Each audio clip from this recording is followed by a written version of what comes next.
Programa do Rubão, notícias e informações sempre com muita credibilidade na internet. Hoje estou tendo a oportunidade de conversar com o secretário de Turismo da cidade de Fortaleza, também presidente do Cidadania aqui no estado, Alexandre Pereira. A oportunidade para que a gente possa falar sobre a sua convocação, o seu chamado partido, transição do novo governo, o governo Lula, que a partir de janeiro estará na administração do país. Ele está tendo essa oportunidade de levar boas ideias, ideias sobre o turismo do Ceará para o Brasil, ô secretário? Primeiro, Urbano, é sempre um prazer retornar ao seu programa, é sempre bom estar com você que tem passado informações com credibilidade e muitas vezes em primeira mão, é sempre bom estarmos juntos. Eu tive muita honra em receber esse convite, Rubão, porque eu entendo que o momento exige uma união das forças democráticas do país. Eu nunca vi na minha história de vida, eu tenho 57 anos, já estou entre vida pública como líder empresarial e como político e servidor público em diversos cargos de secretaria já desde os 30 anos. Então, 27 anos. Eu nunca vi um país tão dividido, um país tão com ódio exacerbado, com tanta fake news, com tanta torcida contra. E aí, vamos falar dos dois lados. Aqui não quero... É um país que vibra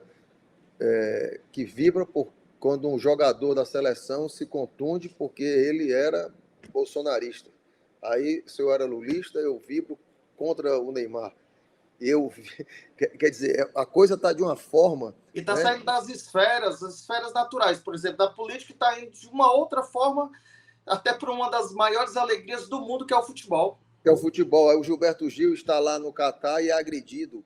Né? É uma coisa absurda. Aí o Ciro Gomes vai viajar para o exterior e é agredido no aeroporto. Então, quer dizer, está uma coisa assim... eu nunca vi o Brasil dessa forma. Né? As pessoas, as famílias discutindo, os amigos perdendo amizade.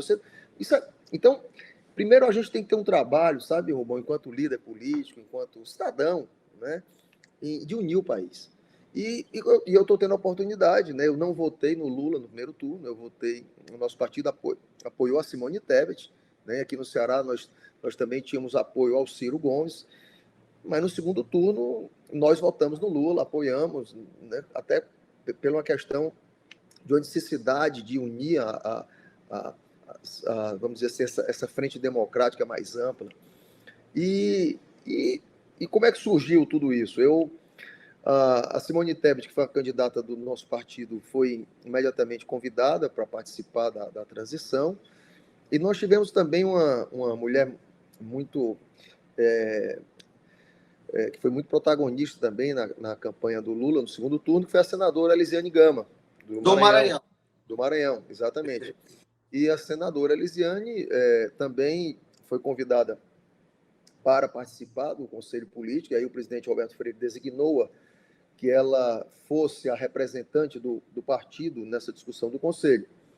E o partido foi convidado para contribuir, e com nomes técnicos, na realidade, era uma decisão de alguns nomes técnicos, e o partido, então, colocou alguns nomes à disposição da transição. O meu nome foi um deles, na área do turismo, o senador Cristóvão Buarque, também na área das relações exteriores, educação, com referência, né, ex-senador, né, o deputado federal Arnaldo Jordi, também, do Pará, na área do meio ambiente, ele tem uma relação muito próxima também com a Marina Silva. Enfim, foram alguns nomes colocados, mas até então eu não tinha nenhuma confirmação, apenas me consultaram e eu disse que estava à disposição. Quando foi na semana passada, eu recebi uma ligação da assessoria do vice-presidente Geraldo Alckmin, pedindo meus dados, fazendo o convite, e eu aceitei. Quando foi domingo, eu recebi uma ligação do presidente do nosso grupo técnico, que é o ministro, ex-ministro Luiz Barreto. Foi ministro do Turismo no governo Lula, foi também presidente do SEBRAE Nacional, fazendo o convite. Né? O grupo técnico, então, eles tinham apenas 8 nomes e estavam, naquele momento, complementando aí com as indicações partidárias para fechar em 14 nomes. E eu agradeci, ele já prontamente me convidou para a reunião. Isso foi no domingo à noite, uma reunião na segunda-feira, que foi ontem, às 17 horas, após o Jogo do Brasil, inclusive. Uma reunião virtual, era a primeira reunião que juntava todas as indicações, e ele me falou, então, que a minha nomeação estaria ao longo da semana, tem um processo, mas que ele já queria que esses nomes, novos nomes que tinham sido indicados pelos partidos, já participassem dessa reunião. Eu agradeci o convite e participei ontem, foi uma reunião, inclusive estou falando aqui em primeira mão para você, uma reunião muito, muito boa, a reunião foi das 17 às 19 horas. O grupo de transição, ele, nesse momento, ele avalia muito mais a questão estrutural do Ministério, né? Ainda não se discute plano de governo, se discute muito mais a questão de orçamentos, contratos vigentes, contratos que venceram, a nova estruturação do Ministério, a orientação que o governo tem é que não se cria nenhum cargo, nenhum encargo, então a gente pode modificar a estrutura do Ministério, mas sem aumentar, e aí eu acho corretíssimo, o número de cargos, né? Certo. Se definindo um pouco as caixinhas com as temáticas do Ministério, das secretarias executivas. Então, nesse momento, é muito mais um trabalho de ordem administrativa, vamos dizer assim.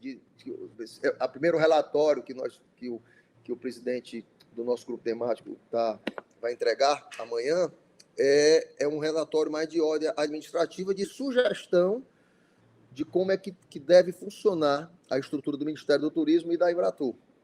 Um detalhe bem especial que a gente pode dizer, pegando essa deixa da questão das indicações, provavelmente o Estado do Ceará, a sua pessoa, indicará alguns projetos em relação ao turismo brasileiro oriundo do Estado do Ceará, em especial da cidade de Fortaleza.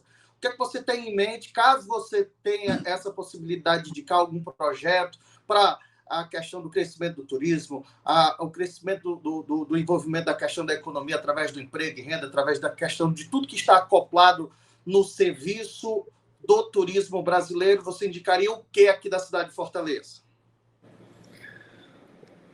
Rubão, nós vamos ter a oportunidade de discutir isso agora no segundo momento, para o relatório final, será entregue entre o dia 10 e o dia 15 de dezembro. Então, essa segunda parte agora da discussão são exatamente essas questões mais temáticas, vamos dizer assim, com alguma coisa que faça uma norteação do plano de governo também. Eu tenho alguns pontos que eu acho fundamental, e aí eu vou colocar, porque até são pontos que eu sempre tenho colocado, já colocava no governo antigo, já sempre fazia uma crítica. Eu acho que tem um ponto importante. Nós temos hoje uma grande oportunidade, que é a questão do turismo interno brasileiro. Interno, que é os brasileiros viajarem dentro do próprio Brasil. Os brasileiros conhecerem o Brasil. O Brasil. Então, tem duas coisas assim que eu vou iniciar pela internacional e vou focar depois na nacional. O turismo internacional, que é o turismo que a gente recebe turistas estrangeiros, ele, ao longo dos últimos 20 anos, ele não mudou. Ou seja, o Brasil recebe em torno de 6 milhões de turistas ao longo dos 20 anos. Isso quer dizer que a nossa política pública de turismo, ao longo dos últimos anos, ela foi falha. Não houve crescimento de turismo internacional. É risível esse número de turistas no Brasil. Isso é menor do que vai para a Argentina. Só no Museu do Louvre tem 20 milhões de turistas só no museu. É menor do que Barcelona, só a cidade de Barcelona. Enfim, o Brasil, com toda a riqueza que nós temos, né, diversificação. Tem dúvida alguma, a maior diversidade ambiental do mundo e climática, enfim, a gente tem um turismo desse. Não há turismo internacional no Brasil. E olha que coisa absurda. Se você for uma crítica também. Certo. O Ministério do Turismo está aí desde 2003, salvo engano, são 19 anos. Passaram por lá 15 ministros, Rubão. 15 ministros. Como é que se faz uma política pública de estratégia com 15 ministros passando por lá? Então, a gente precisa também entender, né, se a visão do presidente Lula, do vice-presidente Geraldo Alckmin, qual é a visão que eles querem dar para o turismo nesse momento.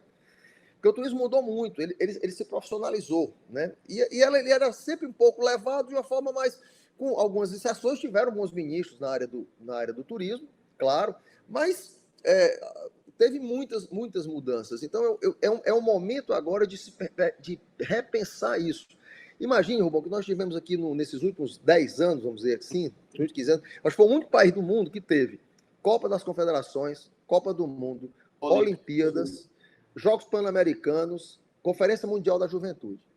Qual foi o legado que esses grandes eventos deixaram no país? Ou seja, não houve nenhum aumento de turismo internacional pós esses eventos.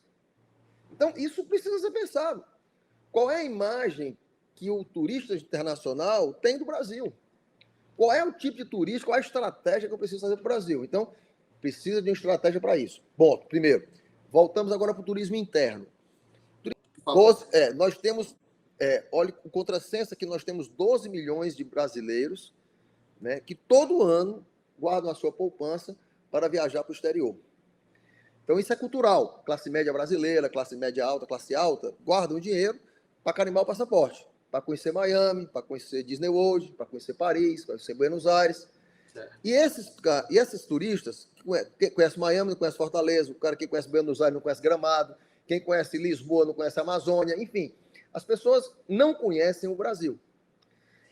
E com a pandemia, nós tivemos uma grande oportunidade com as restrições sanitárias e o preço do euro e do dólar, essas pessoas passaram a viajar dentro do Brasil. Isso foi uma grande oportunidade, por isso que o turismo voltou tão forte, por isso que o Ceará voltou tão forte. Muitas pessoas vieram conhecer o nosso Ceará. Isso é uma oportunidade. Mas o que acontece? Agora que está tudo voltando ao normal, ninguém quer mais viajar para dentro do Brasil. Por quê? Por causa do aéreo. O aéreo é insuportável, é insustentável. Nós temos 3 companhias aéreas apenas no Brasil de 220 milhões de habitantes. Se você quiser, Rubão, essa próxima semana ir a Brasília, você vai pagar R$3.000 e tantos para ir para voltar. Se você quiser ir para São Paulo daqui a uma semana, você vai pagar R$3.000 e tantos para ir e voltar. Então, se você imagina, então, o cara está em Fortaleza e ele quer conhecer Gramado, ele vai gastar só de aéreo quase R$4.000. É mais melhor ele gastar 5 ou 6 e ir para Lisboa, né, não? Certeza. Então, se eu estou em São Paulo, quero vir para Fortaleza, ou quero ir para Salvador, para Recife, é mais barato ir para Buenos Aires. É mais barato ir para Miami. Certeza. Via Manaus. Então, não tem sentido. Você não pode fazer turismo interno se você não tem uma política de estratégia para fortalecer o turismo interno. Secretário, quero agradecer a sua participação aqui conosco. Eu até explorei um pouco mais do ponto que seria a questão da sua indicação, do seu nome lá na equipe de transição do governo, do novo governo que estará administrando o país a partir do primeiro dia de janeiro de 2023. Quero agradecer a sua participação, muito obrigado, e que a gente possa ter realmente um Réveillon, uma expectativa maravilhosa para a economia da cidade de Fortaleza.